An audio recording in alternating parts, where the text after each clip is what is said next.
En el nombre del Padre, y del Hijo, y del Espíritu Santo. Amén. Señor, cuando florece un nuevo día en el jardín del tiempo, no dejes que la espina del pecado vierta en él su veneno. El trabajo del hombre rompe el surco en el campo moreno. En fruto de bondad y de justicia convierte sus deseos. Alivia sus dolores con la hartura de tu propio alimento, y que vuelvan al fuego de tu casa, cansados y contentos. Amén. Lectura del libro del Eclesiástico, capítulo 35. El que observa la ley hace una buena ofrenda. El que guarda los mandamientos ofrece sacrificio de acción de gracias. El que hace favores ofrenda flor de harina. El que da limosna ofrece sacrificio de alabanza. Apartarse del mal es agradable a Dios. Apartarse de la injusticia es expiación. No te presentes a Dios con las manos vacías. Esto es lo que pide la ley. La ofrenda del justo enriquece el altar, y su aroma llega hasta el Altísimo. El sacrificio del justo es aceptado, su ofrenda memorial no se olvidará. Honra al Señor con generosidad y no seas mezquino en tus ofrendas. Cuando ofreces, pon una buena cara, y paga de buena gana los diezmos.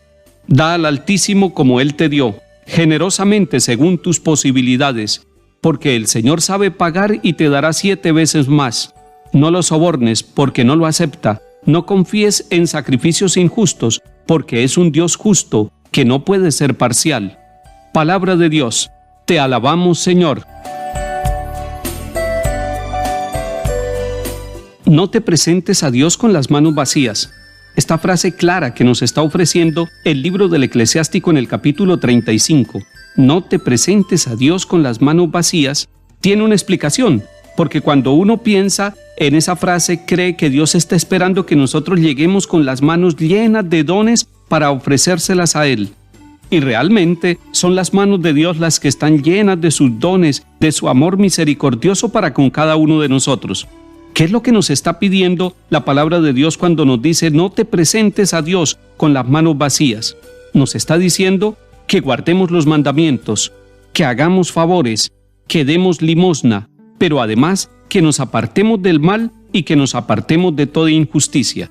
Además nos está diciendo la palabra de Dios, honra al Señor con generosidad, no seas mezquino en tus ofrendas. En todas las religiones existen las ofrendas, y la ofrenda hace parte de la espiritualidad de hombres y mujeres. Ustedes y yo, todos hemos tenido la ocasión de ofrendar algo al Señor. Y aquí aparece el tema del diezmo. Recordemos que nosotros los cristianos católicos no tomamos el diezmo con el estilo del Antiguo Testamento, donde se hablaba de la 10ª parte y donde se tenía que dar de manera obligatoria. No, ese no es el estilo, ese no es el espíritu del diezmo en la Iglesia Católica. Es más, cuando uno busca en el catecismo de la Iglesia, no encuentra sino una vez la palabra diezmo, pero no nos habla del diezmo. Diríamos que el diezmo pertenece al Antiguo Testamento, que en el Nuevo Testamento lo que corresponde realmente es el dar, es la ofrenda, es ser generosos con Dios, es ser generosos con aquellos que predican la palabra de Dios, es dar para que la iglesia tenga lo necesario para sobrevivir. Pero alguien puede preguntarse, ¿y cuánto tenemos que dar nosotros? ¿Cuál es la tasa del diezmo? Recordemos entonces que el diezmo no funciona como funciona, por ejemplo, un impuesto. Damos de lo que Dios nos ha dado. Ofrendamos de lo que Dios nos ha dado primero a nosotros, porque Él nos gana en generosidad.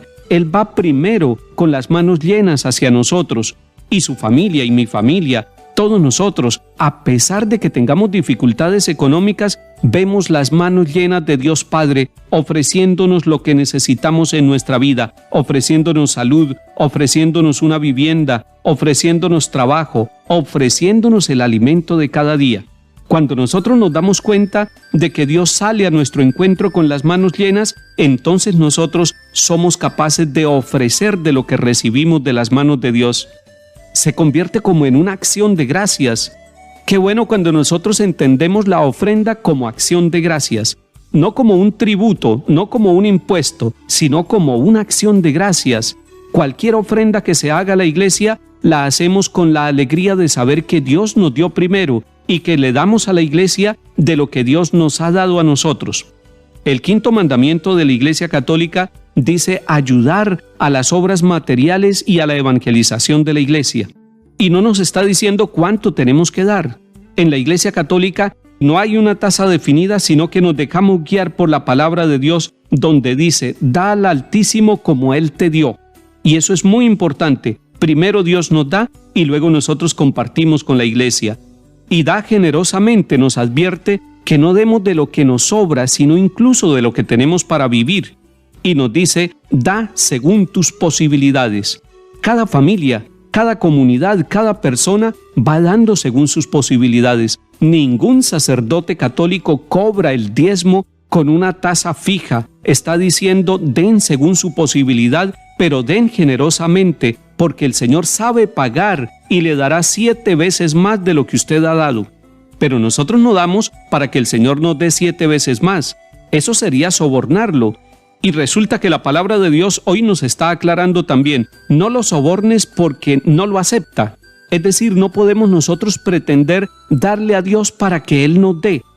Como consecuencia de nuestra ofrenda, vienen las bendiciones, viene el acompañamiento que Dios hace de nuestra vida económica, de nuestra vida material. Él nos da a nosotros. En conclusión, la ofrenda que nosotros damos a la iglesia la damos según nuestras posibilidades y la damos como acción de gracias porque Dios nos dio primero a nosotros y queremos compartir con aquellos que nos predican el reino, que nos celebran los sacramentos, que nos ofrecen la palabra de Dios y que nos están invitando a tomar el camino del Señor.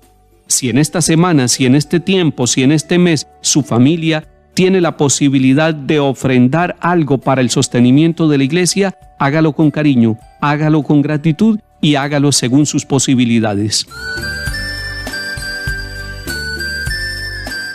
Salmo 49.